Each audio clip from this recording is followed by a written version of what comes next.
السلام علیکم ورحمۃ اللہ وبرکاتہ۔ سورہ بقرہ صفحہ نمبر 21 آیت نمبر 135 تا 141۔ نحمده ونصلی علی رسولہ الکریم، اما بعد فاعوذ باللہ من الشیطان الرجیم، بسم اللہ الرحمن الرحیم۔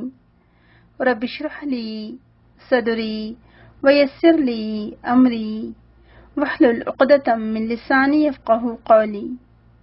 اللہم ارنا الحق حقا وارزقنا اتباعه وارنا الباطل باطلا وارزقنا اجتنابہ، آمین یا رب العالمین۔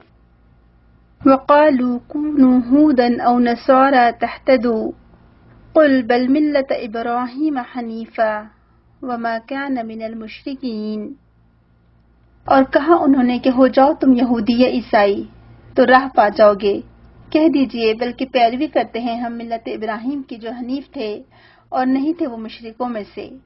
چونکہ یہاں پر یہود و نصارہ کی بات کی جا رہی ہے کہ یہود و نصارہ دونوں گروپس آپ کو دعوت دیں گے اور کہیں گے کہ ہمارے دین میں داخل ہو جاؤ، کیونکہ یہود یہ سمجھتے تھے کہ وہ ہدایت یافتہ ہے اور نصارہ یہ سمجھتے تھے کہ وہ ہدایت یافتہ ہے، اسی لیے وہ کہتے تھے کہ بس ہم سے یہ تو سب نے ہماری بات ماننی چاہیے، وہ کسی اور کی سننے کو تیار نہیں ہوتے تھے۔ تو لہٰذا ان کو جواب دے دیا گیا کہ نہیں، ہم تو ملت ابراہیم کی پیروی کرتے ہیں، یعنی ابراہیم علیہ السلام ہر طرف سے رخ موڑ کر کس کی طرف متوجہ ہو گئے تھے؟ صرف اور صرف اللہ سبحانہ تعالیٰ کی طرف، تو لہٰذا انہوں نے شرک کو ترک کیا، چھوڑا، صرف اللہ کی طرف متوجہ تھے۔ تو یہی وہ رول ماڈل ہو سکتے ہیں کہ جس کی پیروی کی جائے، جن کی پیروی کی جائے، اور ان کی ملت سے منہ موڑنا دراصل یہی کفر ہوگا، یہ گمراہی ہوگی۔ کیونکہ ہم سب جانتے ہیں کہ ابراہیم علیہ السلام کو اس وقت کے 4 بڑے مذاہب مان رہے تھے۔ خود مسلمان تو مانتے ہی مانتے تھے، مشرکین مکہ بھی ابراہیم علیہ السلام کو مانتے تھے، یہود اور نصارہ تو سبھی ابراہیم علیہ السلام کو مانتے تھے۔ چونکہ وہ بھی ابراہیم علیہ السلام کو مانتے تھے اور اچھی طرح جانتے تھے، اسی لیے ان سے کہا گیا یہود سے، نصارہ سے، کہ نہیں، ہم کو یہودی تھوڑی بننا ہے، ہم کو نصرانی تھوڑی بننا ہے، ہمیں تو کیا بننا ہے؟ صرف ملت ابراہیمی میں ہم کو شامل ہونا ہے، کیونکہ وہ فرما بردار تھے ابراہیم علیہ السلام۔ یہ آیت کو سامنے رکھ کر ہم دیکھیں تو ہمیں یہ بات محسوس ہوتی ہے اور معلوم ہوتی ہے کہ آج ہمارا معاملہ کیا ہے۔ آج ہم مسلمان بھی جب تک آپ اپنا کوئی نام نہیں رکھ دیں گے، اور ہر فرقے والے، ہر مذہب والے، ہر مسلک والے کہتے کہ ہم سے یہ ہماری طرف آؤ، ہمارے پاس نجات کی راہ ہے، اور اپنے آپ کو تو سب سے زیادہ صحیح سمجھتے ہیں، دوسروں کو گمراہ سمجھتے ہیں، تو یہ بات درست نہیں ہے۔ تو بہرحال یہاں پر انہیں لوگوں کی بات کی گئی کہ جو صرف اپنی بات کو صحیح سمجھتے، تو کہا جاتا کہ ٹھیک ہے ملت ابراہیم کی پیروی کرو، اور سب سے بڑھ کر خوبی کیا تھی ابراہیم علیہ السلام کی کہ وہ شرک کرنے والوں میں سے نہ تھے۔ اس لیے پھر ان سے کہا جا رہا ہے کہ اب کیسے ایمان لاؤ؟ جیسے کہ صحابہ کرام ایمان لائے، یا ابراہیم علیہ السلام اور ان کی اولاد جس طرح سے ایمان لائی تھی اور انہوں نے اپنی ذریت سے کیا وعدہ لیا تھا، ان کی جیسا ایمان لاؤ۔ اس لیے آگے کہا گیا قولوا آمنا باللہ وما انزل الینا وما انزل الی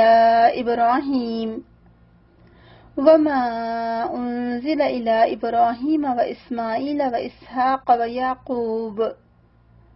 ویعقوب والاسباط وما اوتی موسیٰ وعیسیٰ وما اوتی النبیون من ربهم لا نفرق بین احد منہم ونحن له مسلمون۔ کہو تم ایمان لائے ساتھ اللہ کے اور ساتھ اس کے جو نازل کیا گیا ہماری طرف، اور جو نازل کیا گیا طرف ابراہیم اور اسماعیل اور اسحاق اور یعقوب علیہ السلام اور ان کی اولاد سے، اور جو دیے گئے موسیٰ اور عیسیٰ علیہ السلام اور جو دیے گئے انبیاء اپنے رب کی طرف سے، نہیں فرق کرتے ہم درمیان کسی ایک کے، اور ہم انہی کے یا اسی کے فرما بردار ہیں، یعنی اللہ تعالیٰ کے ہی فرما بردار ہیں۔ یعنی یہاں پر کہا جا رہا ہے کہ تم کہہ دو کہ ہم ایمان لائے، یعنی اہل ایمان سے کہا جا رہا ہے کہ تم یہود و نصارہ کے جواب میں کہتے ہو کہ ہم ایمان لائے کس پر؟ جو نازل کیا گیا ہماری طرف، جو نازل کیا گیا ابراہیم علیہ السلام، جو اسماعیل علیہ السلام، یعنی ہم تو تم سے زیادہ ابراہیم علیہ السلام، اسماعیل علیہ السلام، موسیٰ علیہ السلام اور عیسیٰ علیہ السلام کے نزدیک ہیں۔ کیوں؟ کیونکہ ان کی بھی دعوت یہی تھی کہ وہ ایک اللہ کو مانتے تھے، کتابوں کو مانتے تھے، آخرت کے دن کو مانتے تھے، اور ہم بھی وہی بات مانتے ہیں۔ فرق تو تم لوگوں میں ہے کہ تم لوگ جن کا نام لے کر تم دعویٰ کرتے ہو کہ تم ان کے فالوورز ہو، تو تم تو خود ان کی سیرت کو نہیں اپناتے ہو، اور ان کی سیرت کو اب تو اپنانے والے ہم ہیں۔ تو ایکچولی یہ آیت دراصل ان تمام امور پر مشتمل ہے جس پر ایمان لانا واجب ہے. تو اس سے کیا پتہ چلتا ہے کہ ایمان کیا ہے دراصل، اس کے جو اصول ہیں. تو ایمان کی جو ڈیفینیشن بنتی ہے، جو تعریف بنتی ہے ایمان کی، وہ یہ ہے کہ اقرار باللسان، تصدیق بالقلب اور عمل بالجوارح، کہ آپ کا اپنی زبان سے ایمان کا اقرار کرنا، پھر آپ کے دل میں اس بات کا یقین بیٹھ جانا، اور پھر آپ کے عمل اس بات کی گواہی دیں کہ ہاں آپ واقعی ایمان والے ہیں. تو یہ آیت دراصل اس بات پر دلیل ہے کہ صرف زبان سے ایمان لانا کافی نہیں ہے، صرف دل سے ایمان لانا وہ بھی کافی نہیں ہے، اور ایمان کے بغیر عمل صالح بالکل بیکار ہے. بالکل وہ خس و خاشاک کے جو پتے ہوتے ہیں جن کو ہوائیں اڑائے لیے پھرتی ہیں، جن کی کوئی حقیقت، کوئی ویلیو نہیں ہوتی، کوئی ان کا وزن نہیں ہوتا، وہ اتنے ہلکے ہوتے ہیں. تو اسی طرح سے یہاں پر اگر کوئی شخص صرف زبان سے اقرار کرتا ہے، دل سے ایمان نہیں لاتا ہے، تو وہ نفاق کی علامت ہے. اگر کوئی شخص دل سے تو ایمان لاتا ہے لیکن زبان سے اقرار نہیں کرتا، تو یہ بھی ایکچولی کیا ہے، اس کی کوئی ویلیو، کوئی حقیقت نہیں ہے. قیامت کے دن اس کو قبول نہیں کیا جائے گا ایسے ایمان کو. تو ایمان یہ تینوں چیزوں سے مل کر بنتا ہے. یہ بات آپ ہمیشہ یاد رکھیں کہ زبان سے ایک اللہ کے ہونے کا یقین رکھنا کہ اللہ سبحانہ تعالیٰ کے ساتھ کوئی شریک نہیں، اور دل میں اس کی تصدیق آپ کے اندر موجود ہو، اور پھر تیسرا یہ کہ آپ کا عمل گواہی دے کہ آپ واقعی میں اللہ تعالیٰ پر ایمان رکھتے ہیں. تو اس لیے کہا کہ کیا قولو، یعنی اپنی زبان سے کہو، یعنی تمہارے دل اگر اس سے میچ ہوتے ہیں جو تمہارا قول ہے، تو اسی وجہ سے تم کو جزا اور سزا ملے گی، یعنی اسی پر تمہیں جزا ملے گی، ثواب ملے گا. ادروائز اگر تمہارے دل میں تو اعتقاد ہے کہ اللہ تعالیٰ ایک ہے لیکن تمہاری زبان سے نہیں نکل رہا ہے، تب بھی قابل قبول نہیں ہے. اگر تمہاری زبان تو کہہ رہی ہے کہ اللہ سبحانہ تعالیٰ ایک ہے اور ہمیں پلٹ کر اس کی طرف جانا ہے، لیکن تمہارا عمل اس بات کی گواہی نہیں دے رہا، اگر تم کھلم کھلا اللہ تعالیٰ کی نافرمانی کرے تو اس کا مطلب تم ایمان نہیں لائے. تو لہٰذا تینوں چیزیں بہت زیادہ ضروری ہیں، اور اسی لیے ہم دیکھتے ہیں کہ یہی چیز کفر اور نفاق پیدا کرتی ہے. یعنی اگر آپ زبان سے تو اقرار کریں لیکن دل میں تصدیق نہیں ہے، یا آپ کا دل تو تصدیق کرے لیکن زبان میں اقرار نہیں ہے، یا آپ کا دل اور زبان دونوں اقرار کریں لیکن آپ کا عمل اس بات کا ثبوت نہیں دے رہا ہے، لہٰذا یہ سب کیا ہے، آپ کے ایمان کو ظاہر کر دیتی ہیں علامتیں، یہ چیزیں. تو اس سے کیا پتہ چلا کہ ہمیں ایمان کے ساتھ ساتھ کیا ضروری ہے، عمل صالح بہت زیادہ ضروری ہے. عمل صالح کے بغیر ہمارا کوئی ایمان کا دعویٰ قابل قبول نہیں ہو سکتا. تو بندے مومن کو اجر کس بات پر ملتا ہے کہ اس کے دل میں ایمان ہو، اس کی زبان پر اس کا اقرار ہو، اور اس کا عمل اس بات کا ثبوت دے، گواہی دے کہ وہ واقعی میں ایمان والا ہے. تو اس لیے یہاں پر قولو کہا گیا ہے، تو لہٰذا زبان سے اقرار بھی ضروری ہے. پھر آمنا ہے کہ ہم ایمان لائے، تو لہٰذا یہاں پر اپنے ایمان کا اقرار کرنا چاہیے، لیکن اپنے آپ کی تعریف کے لیے نہیں کرنا چاہیے بلکہ تصدیق کے لیے کرنا چاہیے. تو اس سے معلوم ہوتا ہے کہ اپنے نفس کو ہمیں پاک کرنا ہے، اپنے جو خیالات ہیں، سوچ ہے، ان سب کو اسلام کے مطابق ڈھالنا ہے تاکہ ہم اپنے ایمان کا ثبوت دے سکیں. اور اس میں سب سے پہلے کس پر ایمان لانے کی بات کہی ہے، اللہ تعالیٰ پر. پھر اس کے بعد جو کچھ نازل ہوا، اور اس میں قرآن اور سنت دونوں شامل ہیں، کیونکہ سورہ نساء میں اللہ تعالیٰ کیا فرماتے ہیں، وَأَنزَلَ اللَّهُ عَلَيْكَ الْكِتَابَ وَالْحِكْمَةَ، اور اللہ نے آپ پر کتاب اور حکمت نازل فرمائی ہے. تو اس میں ان تمام چیزوں پر ایمان لانا داخل ہے جو کتاب و سنت میں ذکر کی گئی ہیں. یعنی اللہ تعالیٰ کی صفات ہے، انبیاء علیہم السلام ان کی جو کوالٹیز تھی، ان کی جو صفات تھی، اس پر، قیامت کے دن پر، گزرے ہوئے اور آنے والے جو غیبی امور ہیں اور جو شرعی احکامات ہیں، ان سب پر ایمان لانا یا ان احکامات پر عمل کرنا ضروری ہے. اور اس آیت میں دراصل اس بات کی طرف اشارہ کیا گیا ہے کہ آپ کو اپنا نام کیا رکھنا ہے. یعنی یہاں پر کہا گیا کہ نحن لہ مسلمون. آپ دیکھیں کہ آپ کو اس پہلے بھی، پچھلے لیکچر میں بھی تقریباً غالباً 2 یا 3 لیکچر سے پہلے کی بات ہے، اس وقت بھی آپ کے سامنے ذکر کیا گیا تھا کہ جب آپ سے اگر کوئی پوچھے کہ آپ کس مذہب سے، کس مسلک سے تعلق رکھتے ہیں، یا آپ کا تعلق کس جماعت سے ہے، تو آپ دیکھیں ایک بطور آرگنائزیشن آپ کسی کے بھی ساتھ کام کر سکتے ہیں، نو پرابلم. لیکن یہ دیکھ لیں کہ پہلے جس آرگنائزیشن کے ساتھ آپ کام کر رہے ہیں اس کا عقیدہ درست ہے یا نہیں ہے. اگر عقیدہ درست ہے تو الحمدللہ بہت اچھی بات ہے، لیکن آپ کو اپنے آپ کو انٹروڈیوس جو کروانا ہے، اپنے آپ کو جو تعارف کروانا ہے، وہ کیسے کروانا ہے کہ ہم کون ہیں، مسلمان ہیں. اگر آپ سے کوئی پوچھتا ہے تو کیا آپ یہ کہیں گے کہ ہم حنفی ہیں، ہم شافعی ہیں، ہم حنبلی ہیں؟ نہیں، بلکہ آپ کیا کہیں گے، ہم مسلمان ہیں. کیونکہ یہاں اللہ سبحانہ تعالیٰ کے فرمائے کہ تم کہہ دو، یعنی اہل ایمان سے کہا جا رہا ہے، صحابہ کرام سے کہا جا رہا ہے کہ تم ان منافقین سے یا یہ یہود و نصارہ سے کہہ دو کہ ہم تو یہ چیزوں پر ایمان لائے ہیں، اور ہم کیا ہیں، وَنَحْنُ لَهُ مُسْلِمُونَ، ہم تو بس اسی کے فرما بردار ہیں۔ اسی لیے یہ اس بات ضروری ہے کہ آپ جو کچھ جس چیز پر آپ یقین رکھتے ہیں اس کا زبان سے اقرار بہت زیادہ ضروری ہے، یعنی آپ کی زبان اس بات کی گواہی دے، آپ کا قلب اس کی تصدیق کرے، آپ کے دل میں اس کی تصدیق موجود ہو، اور یہی دراصل مکمل بات ہوگی، اور اسی پر ثواب ملے گا۔ جو جزا اور سزا ہے وہ اسی پر ہوگی کہ آپ کے دل نے گواہی دی تھی اور آپ کی زبان نے اقرار کیا تھا، اور پھر آپ کے اعمال نے اس کا ثبوت پیش کر دیا۔ تو زبان سے کہنا بھی ضروری ہے اور قلب کی تصدیق بھی ضروری ہے۔ اگر آپ قلب سے نہیں کہتے ہیں صرف زبان سے کہتے ہیں تو یہ نفاق ہے، اور اگر آپ زبان سے بھی نہیں کہتے ہیں، دل سے بھی نہیں، تو یہ کفر ہو جائے گا۔ تو بہرحال عمل زیادہ ضروری ہے اور دل کی تصدیق بھی بہت زیادہ ضروری ہے۔ اس سے کیا ہوتا ہے کہ آپ کے ہر کام میں ایک اثر ہو جاتا ہے پیدا، کہ آپ اس بات پر یقین رکھتے ہیں کہ میں جس دین کو فالو کر رہی ہوں الحمدللہ وہی دین صحیح دین ہے، دین فطرت ہے۔ تو اس لیے صحابہ کرام سے کہا گیا کہ کہو ہم تو کیسے ایمان لائے؟ پہلے کے جو تمام انبیاء جن کو تم مانتے ہو ان کی جیسا ہم ایمان لائے ہیں۔ کہ ایمان دراصل اللہ تعالیٰ کی تمام شریعت کو خوش دلی سے ماننا، جو احکامات ہیں اس کو خوش دلی سے پورا کرنا، یہ شریعت کا تقاضا ہے اور یہی ایمان ہے۔ اور جو اس بات کو نہیں مانتا، یعنی جو شریعت نے جو تعریف بیان کی ہے ایمان کی، وہ اسے نہیں مانتا، کسی ایک کا بھی انکار کرتا ہے یا سستی اور کاہلی کرتا ہے، تو کیا ہے، پھر اس نے دراصل جو کچھ اللہ تعالیٰ نے نازل کیا اس کا انکار کیا ہے، اس کیٹیگری میں وہ شخص آ جائے گا۔ اور جو نبیوں کو دیا گیا، اس سے پتہ چلتا ہے کہ نبیوں کو جو چیز دی جاتی ہے وہ اسپیشل گفٹ ہوتا ہے، اسپیشل تحفہ ہوتا ہے، اور ان کا جو تحفہ ہوتا ہے وہ کیا ہوتا ہے، دین، یعنی جو دین ان کو دیا جاتا ہے، جس دین کی دعوت ان کو دینی ہے، اس دین کی دعوت خاص ہوتی ہے نبیوں کے لیے، اور وہی دراصل ان کا کام ہوتا ہے، یہ اللہ تعالیٰ کی طرف سے دیا ہوا گفٹ ہوتا ہے ان کو۔ تو بہرحال یہاں پر اس بات کی دلیل ہے کہ دین کا عطیہ ہی دراصل حقیقی عطیہ ہے، حقیقی تحفہ ہے، جو انسان کو دنیا اور آخرت دونوں میں کامیاب کروائے گا اور اپنی منزل تک پہنچائے گا۔ تو اللہ تعالیٰ نے ہمیں یہ نہیں حکم دیا کہ ہم انبیاء کرام کی حکومتوں اور ان کو عطا کیے گئے معلومات پر ایمان لائیں، بلکہ اللہ تعالیٰ ہمیں کیا حکم دے رہے ہیں یہاں پر کہ ہم ان کو عطا کی گئی کتابوں اور شریعتوں پر ایمان لائیں۔ تو اس سے یہ بات بھی واضح ہو گئی کہ اللہ تعالیٰ کی طرف سے دین پہنچانے والے ہیں انبیاء کرام، اور اللہ تعالیٰ اور اس کی مخلوق کے بیچ دین پہنچانے کا ذریعہ ہے، اور وہ حقیقت میں کسی اختیار کے مالک نہیں ہے۔ سب کچھ کس کے ہاتھ میں ہوگا؟ اللہ سبحانہ تعالیٰ کے اختیار میں۔ اور دراصل یہاں اللہ تعالیٰ جو ارشاد فرمانا ہے کہ من ربہم، یہ اس بات کی طرف اشارہ ہے کہ اللہ سبحانہ تعالیٰ اپنی کمال ربوبیت کی بنا پر اللہ تعالیٰ نے کتابیں نازل کی ہیں اور رسول مبعوث کیے ہیں، لہٰذا پس اللہ تعالیٰ کی ربوبیت کا تقاضا یہ ہے کہ انسان اس کو اکیلا تنہا مالک مانے اور اس کے ساتھ کسی کو شریک نہ کرے۔ اور اللہ تعالیٰ نے دراصل انسان کو اختیار اور ارادے کی آزادی دے دی ہے کہ اب وہ خود سے سوچ کر، خود ڈیسائیڈ کر کے حق کی راہ کو قبول کرے اور باطل کا ساتھ چھوڑ دے۔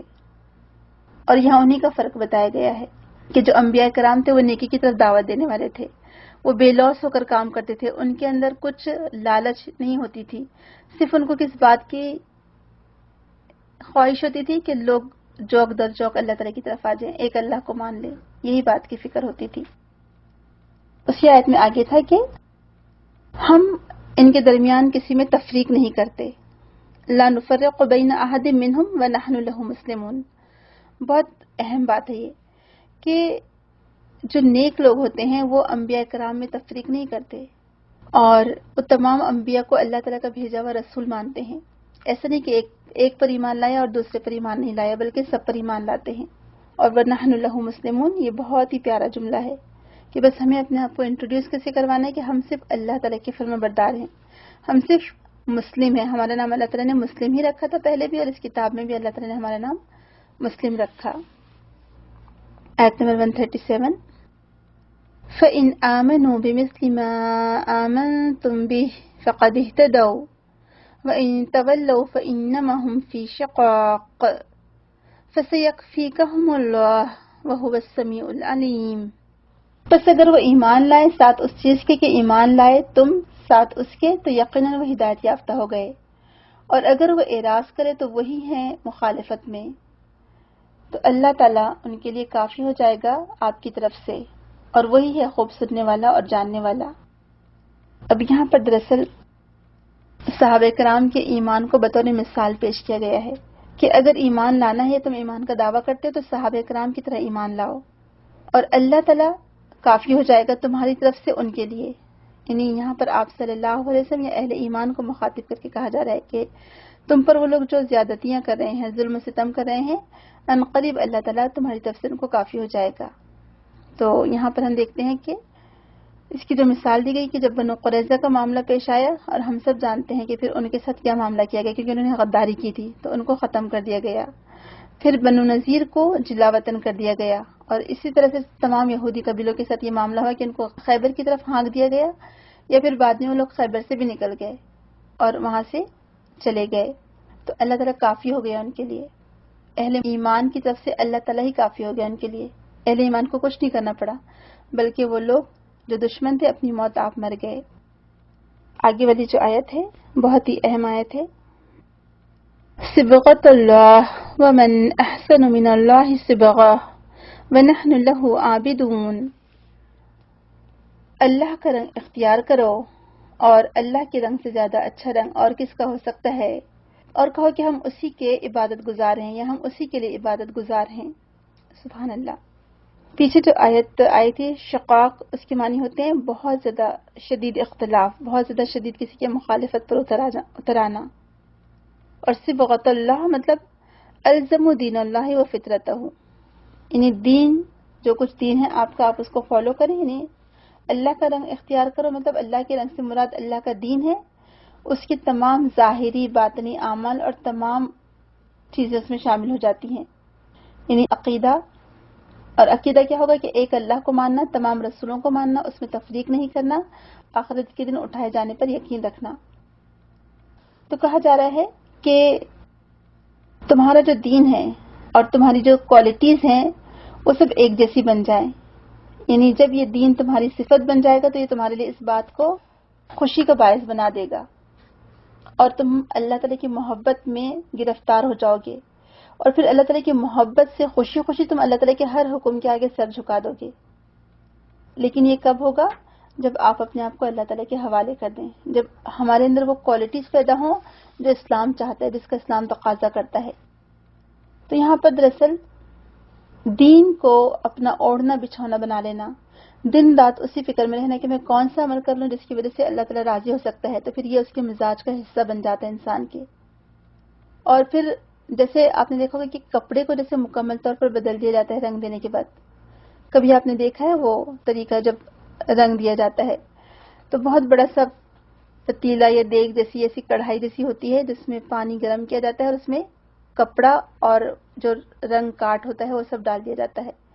تو جو کپڑے آپ کلر دینا چاہتے ہیں تو بالکل وہ کپڑا اسی کلر کا ہو جاتا ہے، یعنی بالکل اپنا رنگ بدل دیتا ہے، یہ پرانا رنگ وہ ختم کر دیتا ہے، نیا رنگ آ جاتا ہے اس پر۔ تو جو لوگ دین کی طرف آتے ہیں، جو دین کی طرف پلٹتے ہیں، تو پھر وہ ایسے ہو جاتے ہیں، ان کی کوالٹیز ایسی ہو جاتی ہیں، ان کے اندر ایسے اخلاق آ جاتے ہیں، ایسے محاسن ان کے اندر پیدا ہو جاتے ہیں، یا وہ اتنے اخلاق کے اعلیٰ درجے پر پہنچ جاتے ہیں کہ ان کو دیکھ کر اللہ یاد آ جاتا ہے۔ اور یہی صبغۃ اللہ ہے کہ اللہ تعالیٰ کا رنگ، یعنی اللہ تعالیٰ کے ہر حکم پر سر جھکانے والے، اللہ تعالیٰ کی ہر بات کو ماننے والے، یہ لوگ ہوتے ہیں جو اللہ کا رنگ جن کے اوپر چڑھ جاتا ہے۔ تو اب یہاں پر اسی لیے کہا جا رہا ہے کہ ان لوگوں کو مخاطب کر کے کہ بھلا اللہ تعالیٰ سے بڑھ کر رنگ اور کس کا ہوگا، جو آگے کی آیت ہے، آگے کی جو بات ہے اس میں کیا کہا گیا کہ وَمَنْ أَحْسَنُ مِنَ اللَّهِ صِبْغًا وَنَحْنُ لَهُ عَابِدُونَ، اور اوپر کیا تھا وَنَحْنُ لَهُ مُسْلِمُونَ، اور نحن لہو عابدون، اور اس کے بعد نحن لہو مخلصون۔ سبحان اللہ۔ آپ دیکھیں کہ کیسے ایک دوسرے کا لنک بنتا ہے کہ اگر جب پہلے آپ کو اپنا سر جھکانا پڑتا ہے، جب آپ اللہ تعالیٰ کے آگے اپنے آپ کو سرنڈر کر دیتے ہیں تو پھر آپ پر اللہ تعالیٰ کا رنگ چڑھنا شروع ہوتا ہے۔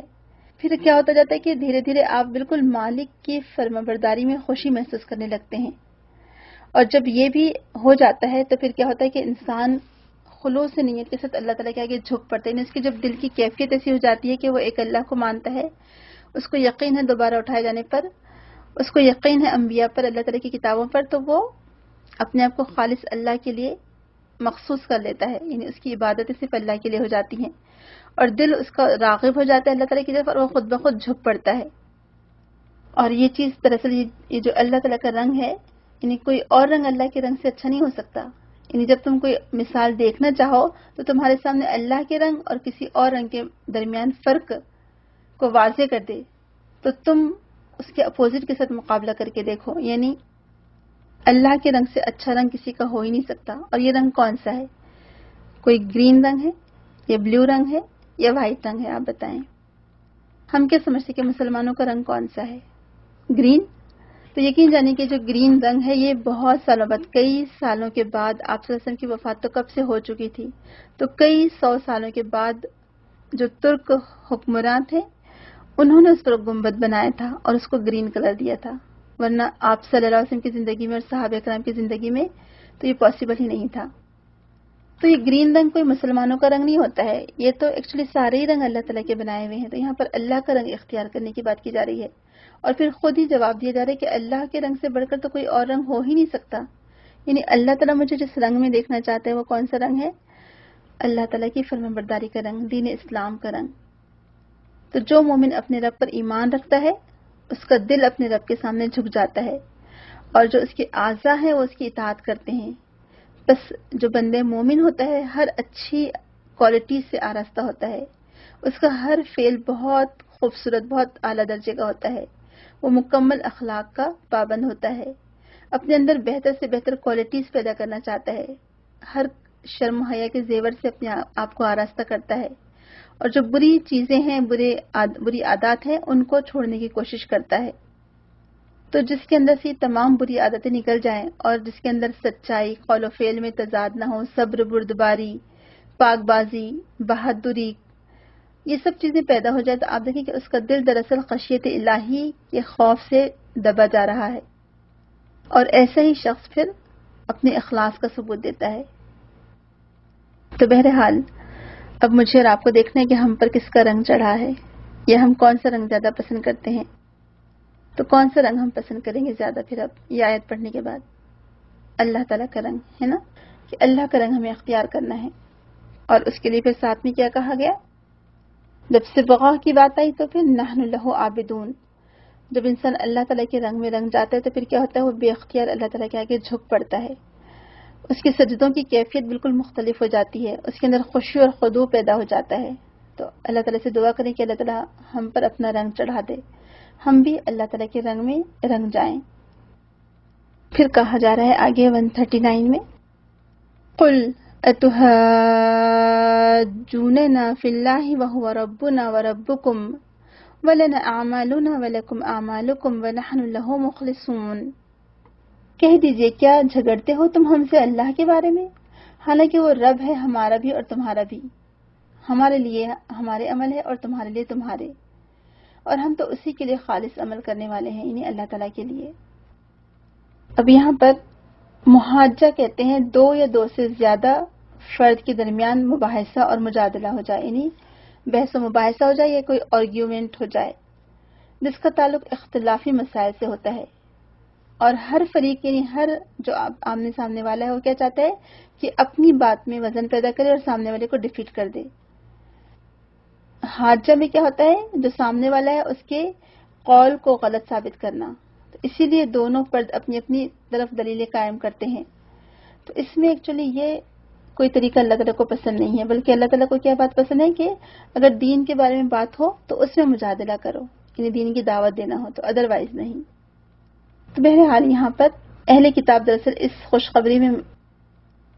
فہمی میں مبتلا تھے کہ ان کو لگتا تھا کہ ہم تو مسلمانوں سے زیادہ نزدیک ہے، اللہ تعالیٰ کے قریب ہیں. تو یہ ان کا دعویٰ تھا، بس صرف ان کے پاس کوئی دلیل اور کوئی برہان نہیں تھی. تو کہا جا رہا ہے کہ نہیں، تمہارا اور ہمارا معاملہ بہت الگ ہے. اور یہاں پر جو بات بتائی گئی ہے کہ ہم تم سے زیادہ یہ تمام انبیاء سے قریب ہیں جن کا تم نام لیتے ہو، جن کو تم مانتے ہو، تو ہم تو اللہ کے لیے خالص ہو گئے ہیں. اس سے کیا معلوم ہوا کہ صحابہ کرام کا جو عمل تھا وہ خالص اللہ کے لیے تھا، اس لیے اب قرآن ان پر نازل ہو رہا تھا الحمدللہ. تو وہ خالص اللہ کے لیے عبادت کرنے والے لوگ تھے. تو اس آیت میں بھی دراصل بہت ہی خوبصورت انداز میں بتایا جا رہا ہے کہ اگر بحث و مباحثہ ہی کرنا ہو تو ٹھیک ہے، صحیح طریقے سے کیا جائے، لیکن اگر جب بات بنتی نظر نہ آئے تو کیا ہے، ٹھیک ہے، تمہارے لیے تمہارے عمل، ہمارے لیے ہمارے عمل۔ تو یہاں پر نحن لہ مخلصون کی بات ہے، ہمارے عمل جو ہے خالص اللہ کے لیے ہو جائیں۔ سعید بن جبیر کہتے ہیں کہ اخلاص یہ ہے کہ اللہ سبحانہ تعالیٰ کے لیے بندہ اپنے عمل کو خالص کر لے، یعنی دین جو ہے، ایک تو دین کو فالو کرے اور عمل کرے، یہی دراصل اخلاص ہے۔ پھر اللہ تعالیٰ کے ساتھ کسی کو شریک نہ ٹھہرائے اور کوئی کام کسی کو دکھاوے کے لیے نہ کرے۔ قاضی فضیل کہتے ہیں کہ لوگوں کے لیے کیا جانے والا عمل اگر کسی کے اندر ہے تو یہی ریا ہے، تو وہ اس کو چھوڑ دے۔ اور جیسے حدیث سے پتہ چلتا ہے نا کہ یہ بہت خطرناک چیز ہے، ریاکاری، کسی کو دکھاوے کے لیے عمل کرنا۔ اور ایون لوگوں کو دکھانے کے لیے اگر آپ نے کوئی کام کیا تو وہ بھی کیا ہو جائے گا، شرک خفی ہو جائے گا۔ تو لہٰذا اخلاص پیدا کرنے کی کوشش کریں اپنے اعمال کے اندر۔ ام تقولون ان ابراہیم و اسماعیل و اسحاق و یعقوب والاسباط كانوا هودا او نصارى قل أأنتم أعلم أم الله ومن أظلم ممن كتم شهادة عنده من الله وما الله بغافل عما تعملون۔ کیا تم کہتے ہو کہ بے شک ابراہیم اور اسماعیل اور اسحاق اور یعقوب علیہ السلام اور اس کی اولاد تھے وہ یہودی یا عیسائی؟ کہہ دیجئے کیا تم زیادہ جانتے ہو یا اللہ تعالیٰ؟ اور کون زیادہ ظالم ہے اس سے جس نے چھپائی وہ گواہی جو اس کے پاس ہے اللہ کی طرف سے، اور نہیں ہے اللہ تعالیٰ غافل اس سے جو تم عمل کرتے ہو۔ اب یہاں پر دراصل یہ بات جو آیت میں بتائی گئی ہے کہ ہم جو زبان سے دعویٰ کرتے ہیں اسلام کا، تو کہا جا رہا ہے کہ دل کی تصدیق بھی ضروری ہے، اور کوئی شخص اگر صرف زبان سے اقرار کرتا ہے تو کافی نہیں ہے، قابل قبول نہیں ہے۔ تو اس لیے اللہ تعالیٰ فرما رہا ہے کہ کیا تم زیادہ جانتے ہو کہ اللہ تعالیٰ زیادہ جانتا ہے؟ تو اللہ تعالیٰ فرماتے ہیں کہ ما کان ابراہیم یہودیا ولا نصرانیا ولکن کان حنیفا مسلما وما کان من المشرکین، سورہ آل عمران۔ اس میں بھی کیا پتہ چلتا ہے کہ کہہ دیا گیا ہے کہ ہم تو انہی کی پیروی کریں گے جو انبیاء گزرے ہیں، نہ وہ یہودی تھے نہ وہ نصرانی تھے۔ آگے دیکھیے، تلک امۃ قد خلت لها ما کسبت ولکم ما کسبتم ولا تسألون عما كانوا يعملون۔ یہ ایک جماعت ہے، تحقیق گزر گئی، وہ اسی کے لیے ہے جو کمایا اس نے، اور تمہارے لیے ہے جو کمایا تم نے، اور نہیں تم سوال کیے جاؤ گے اس کے بارے میں جو تھے وہ عمل کرتے۔ اب یہاں پر ایک فائنل میسج دے دیا گیا، اور وہ میسج کیا ہے کہ جو پہلے کے لوگ تھے وہ گزر چکے ہیں، ان کے نیک اعمال تمہارے لیے جنت کی ضمانت نہیں بن سکتے، اور تم کو ان کے عمل کی وجہ سے بے خوف نہیں ہو جانا چاہیے، بلکہ یہ ان کے لیے وارننگ ہے یہاں پر کہ کسی کو کسی کے عمل کام نہیں آئیں گے، ہر ایک کو ہم میں سے اپنے اپنے اعمال کا حساب کتاب دینا ہوگا اور جواب دینا ہوگا۔ تو یہاں پر دراصل اسی بات کی طرف اشارہ کیا جا رہا ہے کہ تمہیں اس بات کا خوف ہو کہ معلوم نہیں میرے گناہ کہ کتنے ہیں، اللہ تعالیٰ نے معاف کیا نہیں کیا، اور اللہ تعالیٰ کی ذات سے امید بھی ہو کہ اللہ تعالیٰ آپ کو جنت میں داخل فرما دیں گے۔ اگر کوئی پہلے پرانے لوگوں پر تکیہ کیے بیٹھتا ہے تو وہ تو سراسر خسارے میں ہے۔ تو لہٰذا بہت زیادہ کسی پر ڈپینڈ ہو جانا یا دوسروں کے اعمال کو اپنے لیے خیر کا باعث سمجھنا، یہ کوئی تقوی اور نیکی نہیں ہے۔ جو لوگ پہلے تھے نیک تھے، جو گزر چکے وہ گزر چکے، وہ ان کے لیے تھا، اور جب آج تم لوگ ہو تو آج تمہارے لیے ہے، لہٰذا تم اپنی فکر کرو۔ تو الحمدللہ اللہ تعالیٰ کا شکر احسان ہے کہ اللہ تعالیٰ نے یہ پارہ ہم سے کمپلیٹ کروا دیا، اور آج پہلا پارہ ہمارا مکمل ہو گیا ہے۔ یہ اللہ تعالیٰ کے شکر احسان سے ہے، اور کہیں اگر مجھ سے کچھ غلطی ہو گئی ہو تو اللہ تعالیٰ مجھے معاف فرمائے۔ اب یہ آج کی آیت سے ہمیں کیا سیکھنے کو ملا، کیونکہ ہم تو قرآن کی تفسیر جو ہم کر رہے ہیں تو ایکچولی ہم اسی لیے کر رہے ہیں کہ القرآن تدبر و عمل، کہ ہم اس میں غور و فکر کریں اور ساتھ میں عملی پوائنٹ بھی ڈھونڈتے جائیں اپنے لیے۔ تو آج کی آیت میں جو عملی پوائنٹ تھے وہ کیا تھے کہ اللہ تعالیٰ ہی دراصل انسان کو ہدایت دینے والا ہے، لہٰذا ہمیں اسی سے مانگنا چاہیے ہدایت۔ کوئی یہودی یا نصرانی ہدایت نہیں دے سکتے، بلکہ اللہ سبحانہ وتعالیٰ سے ہدایت ہم طلب کریں۔ اور دوسری جو بات کی گئی ہے کہ ہم کو کوشش کرنی چاہیے اسپیشلی فجر میں کہ یہ آیت ہم پڑھیں. اس میں قولوا آمنا باللہ وما انزل الینا وما انزل، یہ والی آیت تو بہتر ہے کہ ہم لوگ پڑھ لیں تاکہ ہمارا اقرار ہو جائے زبان سے.